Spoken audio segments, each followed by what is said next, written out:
Cipher का परिवर्धन, embryology and development of cipher.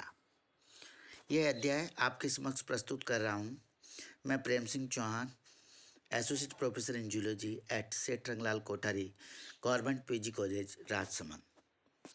Cipher के परिवर्तन का अध्ययन करने के लिए हमने इसे अलग अलग प्रावस्थाओं में बांट रखा है। सबसे पहले हम देखेंगे इसका early development, then larval period और लास्ट में पोस्ट लार्वल पीरियड या मेटामॉर्फोसिस। अर्ली डेवलपमेंट में हम इसके क्लीवेज और स्टोमोब्लास्टुला का अध्ययन करेंगे। लार्वल पीरियड में एम्फीब्लास्टुला लार्वा और उसमें गैस्ट्रुलेशन की प्रोसेस का अध्ययन करेंगे और फिर उसका जो है पोस्ट लार्वल डेवलपमेंट या मेटामॉर्फोसिस की स्टडी करेंगे।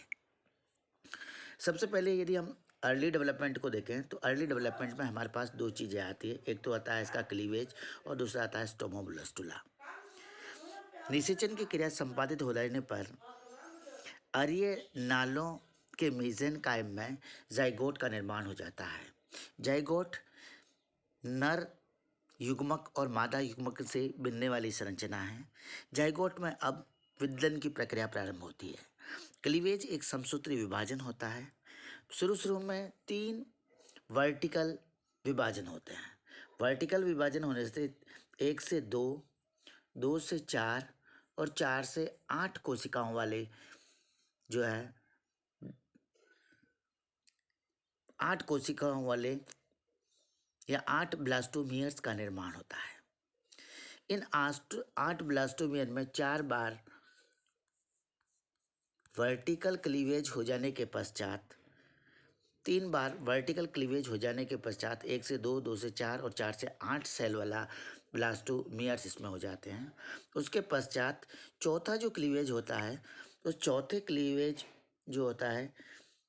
चौथा क्लीवेज इसमें हॉरिजेंटल होता है। हॉरिजेंटल क्लीवेज होने से जो हमारे पास 4 से 8 कोशिकाओं वाले ब्लास्टोमियर्स थे वो 8 कोशिकाओं के ब्लास्टोमियर्स 2 टीयर्स में व्यवस्थित हो जाते हैं। इन 2 टीयर्स में ऊपर के आकार के छोटे जो सेल्स होते हैं उन्हें माइक्रोमियर्स कहा जाता है और जो नीचे के आकार के बड़े सेल्स हैं उन्हें मैक्रोमियर्स कहा जाता है। माइक्रोमियर्स और मैक्रोमियर्स में से जो वृत्ताकार के खंड कहलाते हैं जिन्हें मैक्रोमियर्स कहते हैं, ये आगे चल कर के पिन्नेकोडर्म का निर्माण करते हैं। ये बनाते हैं पिन्नेकोडर्म और ये जो छोटे आकार के सेल्स जिन्हें हम माइक्रोमियर्स कहते हैं वो कोएनोडर्म का निर्माण करते हैं। पिन्नेकोडर्म और कोएनोडर्म का निर्माण इन खंडों से होता है। अब यहाँ तक विभाजन हो जाने के पश्चात जो बड़े आकार के मैक्रोमियर्स हैं उनका विभाजन कुछ समय के लिए रुक जाता है और ये कोशिकाएं गोलाकार रूप धारण कर लेती है। किंतु जो माइक्रोमियर्स हैं इन माइक्रोमियर्स में तेजी से लगातार विभाजित होते रहते हैं, इसलिए कोशिकाओं की संख्या या माइक्रोमियर्स की संख्या बढ़ जाती है। इन कोशिकाओं में या माइक्रोमियर्स में कसाब बन जाते हैं। अब ये कसाब वाला जो लार्वा होता है वो स्टोमोब्लास्टुला होता है। स्टोमोब्लास्टुला को हम आगे की स्लाइड में देख सकते हैं। इस प्रकार ये 8 नीचे वाले जो मैक्रोमियर्स हैं, ये स्टोमोब्लास्टुला लार्वा का डायग्राम है जिसमें नीचे वाले 8 बड़े आकार के जो मैक्रोमियर्स थे उनके बीच में एक माउथ पाया जाता है। ऊपर ये सारे के सारे माइक्रोमियर्स हैं और इन माइक्रोमियर्स में अंदर की ओर कसाब बन जाते हैं। इस प्रकार के जो ब्लास्टुला बनता है उस ब्लास्टुला को हमने क्या कह दिया है, स्टोमोब्लास्टुला कह दिया है। स्टोमोब्लास्टुला के बारे में ड्यूबोस ट्यूजेट कहते हैं स्पंज की ये अवस्था स्टोमोब्लास्टुला कहलाती है। स्टोमोब्लास्टुला में अनेक छोटे छोटे माइक्रोमियर्स पाए जाते हैं जबकि दूसरे भाग में मैक्रोमियर्स होते हैं। इन मैक्रोमियर्स के बीच में इसका माउथ पाया जाता है। माउथ ये इसके चारों ओर की अमीबोसाइट्स कोशिकाओं के भक्षण के लिए होता है। अब इसके बाद का नेक्स्ट का डेवलपमेंट होता है। इस नेक्स्ट डेवलपमेंट को हम लार्वल पीरियड कहते हैं। लार्वल पीरियड में से इसमें एम्फीब्लास्टुला लार्वा और गैस्ट्रुलेशन की प्रक्रियाओं को समाहित किया जाता है।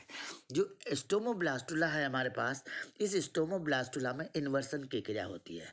इन्वर्सन की प्रक्रिया में इसका अंदर का भाग उलट करके मुख से बाहर की ओर निकल जाता है जिससे इन माइक्रोमियर्स के अंदर की ओर जो कसाब बने थे वो कसाब निकल कर बाहर की ओर आ जाते हैं।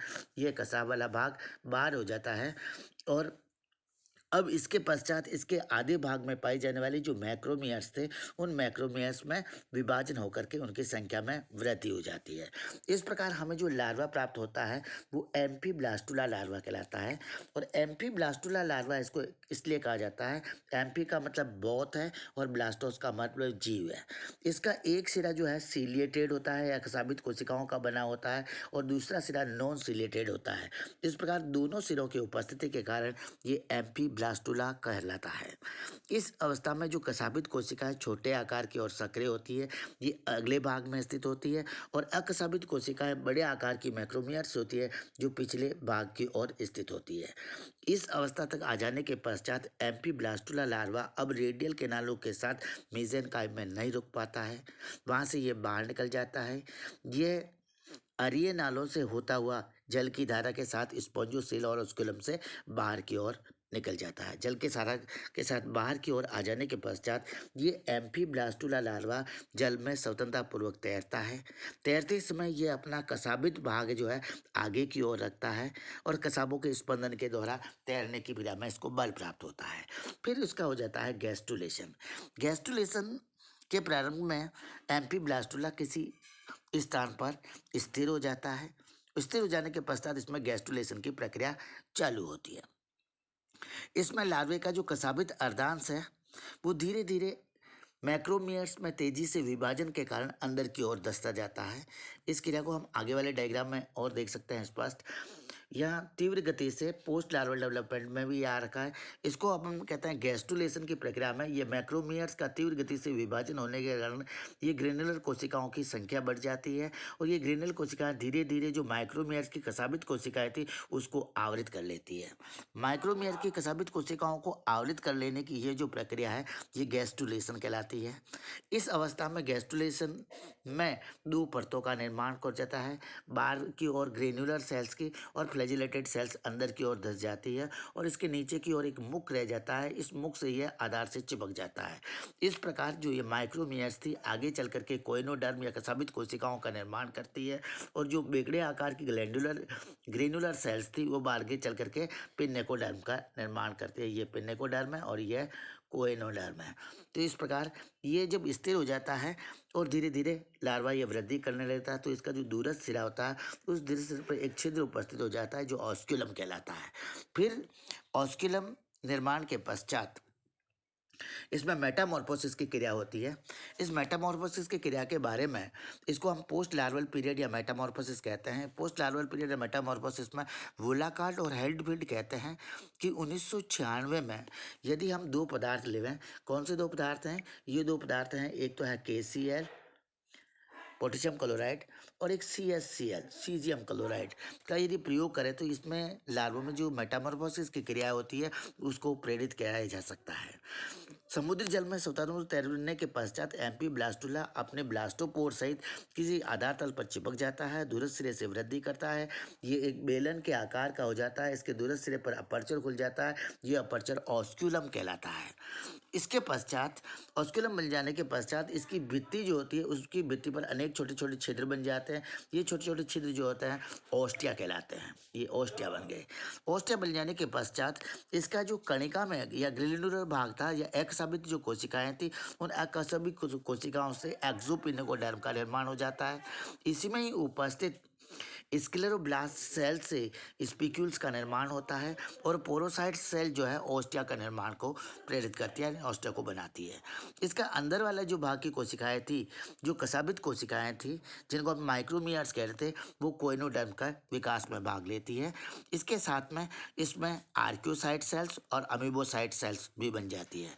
इस प्रकार एक जो साइफा में पाई जाने वाली कोशिकाओं की उत्पत्ति पिन्नेकोडर्म और कोइनोडर्म या एक्टोडर्म एंडोडर्म दोनों तरह से होती है। ये कोशिकाएं इस दोनों के बीच में पाए जाने वाली नॉन जिलेटिन दोनों भाग में पाए जाने वाली जिलेटिनस जो मीजोग्लिया होती है उसका निर्माण हो जाती है और उस मीजेन कायम में कोशिकाओं की उत्पत्ति दोनों भ्रूणीय स्तरों से होती है। अब लार्वा की ये जो अवस्था होती है ये अवस्था ओलिन्थस अवस्था कहलाती है। ओलिंथस स्टेज में पहुंच जाता है। इस ओलिंथस स्टेज में एक सिंपल प्रकार का नाल तंत्र पाया जाता है। इस सिंपल प्रकार का नाल तंत्र एस्कॉन प्रकार का नाल तंत्र कहलाता है, जिसमें ओस्टिया से पानी प्रवेश करता है, स्पॉन्जियोसेल में जाता है और ऑस्क्यूलम से बाहर निकल जाता है।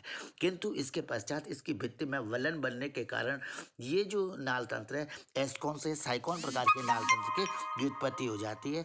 जिस साइकॉन प्रकार के नाल तंत्र में ओस्टिया से पानी इनकरेंट केनाल में, ये इनकरेंट केनाल है, और इनकरेंट केनाल से कसाबित रेडियल केनाल में प्रोसोपाइल के द्वारा रेडियल केनाल में जाता है और एपोपाइल के द्वारा स्पॉन्जियोसेल में आता है और स्पॉन्जियोसेल से ऑस्क्यूलम के द्वारा बाहर निकल जाता है।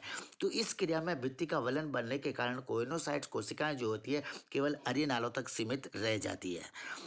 इसके अलावा इसमें कंटिकाओं का विकास हो जाता है।